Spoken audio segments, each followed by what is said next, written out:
আমাৰ দাবী কায়ম কাৰ্যসূচীৰ দাবী আমাৰ লগত বন্ধ কাৰ্যসূচী সফল কৰক জিলা পৰিষদে আসনখন মুকলি ৰাখক আমাৰ দাবী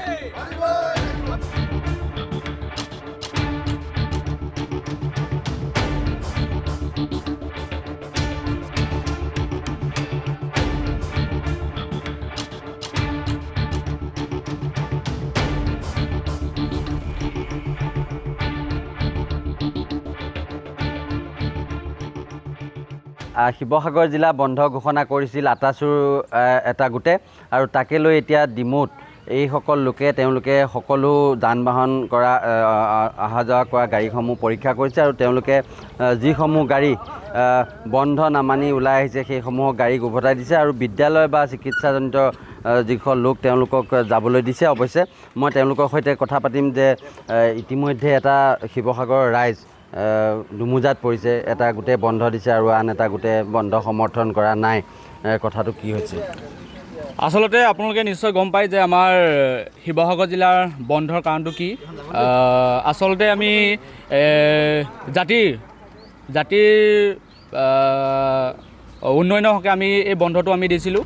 আচলতে কোনো জাতিৰ লগত আমি বেলেগ জাতিৰ লগত কিবা বিভেদৰভাৱে আমি বিভেদ চিন্তাৰ কাৰণে আমি বন্ধটো দিয়া নাই, কিন্তু আমি এটা কথাই কৈছিলোঁ যে কেৱল মাত্ৰ আমাৰ জিলা পৰিষদৰ যিখন আসন আমাৰ মুকলি ৰাখিব লাগে সেইটো কথা আমি কৈছিলোঁ, সেইবাবে আমি বন্ধ দিছিলোঁ। আৰু এটা তাত আৰু আমাৰ কাৰ্যসূচীত আছিলে, যিহেতু আমাৰ উচ্ছেদ চলি আছে, য'ত বাংলাদেশী আচলতে ঘৰৰ মাটি ল'বলৈ লৈছে, তেওঁলোকক আচলতে উচ্ছেদ দাবীটো আজি আমি শিৱসাগৰ জিলা আমি 12 ঘণ্টীয়া দিছিলোঁ।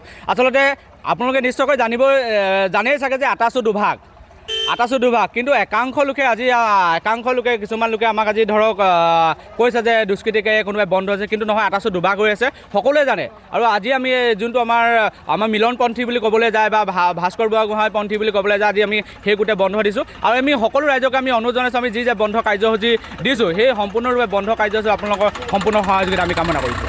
হয়, নিশ্চিতভাৱে মই ইতিমধ্যে দেখুৱাইছোঁ যে প্ৰতিখন গাড়ী তেওঁলোকে পৰীক্ষা কৰিছে আৰু যিসকলে বন্ধ তেওঁলোকে মানা নাই তেওঁলোকক জনাইছে যে তেওঁলোকে শিৱসাগৰৰ আটাচুৱে বন্ধ দিছিল আৰু ইতিমধ্যে সকলো গাড়ীৰ পাছফালে তেওঁলোকে এই শিৱসাগৰ বন্ধৰ যি বেনাৰ পোষ্টাৰ ইতিমধ্যে লগাই দিছে।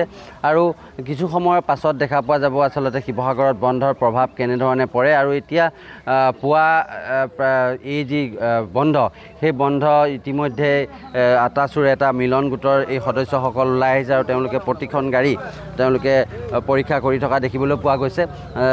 কি কাৰণে বন্ধ অমান্য কৰি এইসকল লোক ওলাই আহিছে মই দেখুৱাই আছোঁ পোনে পোনে।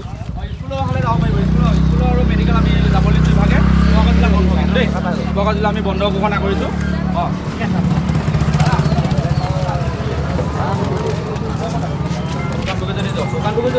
আমি শিৱসাগৰ জিলা বন্ধ দিছোঁ দেই, সদৌ টাইম ছাত্ৰ। হয়, আৰু এনেধৰণে এতিয়া এই যি শিৱসাগৰৰ যি মিলন গোটে আটাচুৰ মিলন গোটে বন্ধ ঘোষণা কৰিছিল, তাকে লৈ যথেষ্ট উত্তেজনাময় পৰিৱেশ বিৰাজ কৰি আছে, কিয়নো যিটো আটাচুৰ দ্বিতীয়টো গোট সেই গোটে এই বন্ধ দিয়া নাই বুলি তেওঁলোকে ইতিমধ্যে সংবাদ মাধ্যমৰ জৰিয়তে জানিবলৈ দিছে।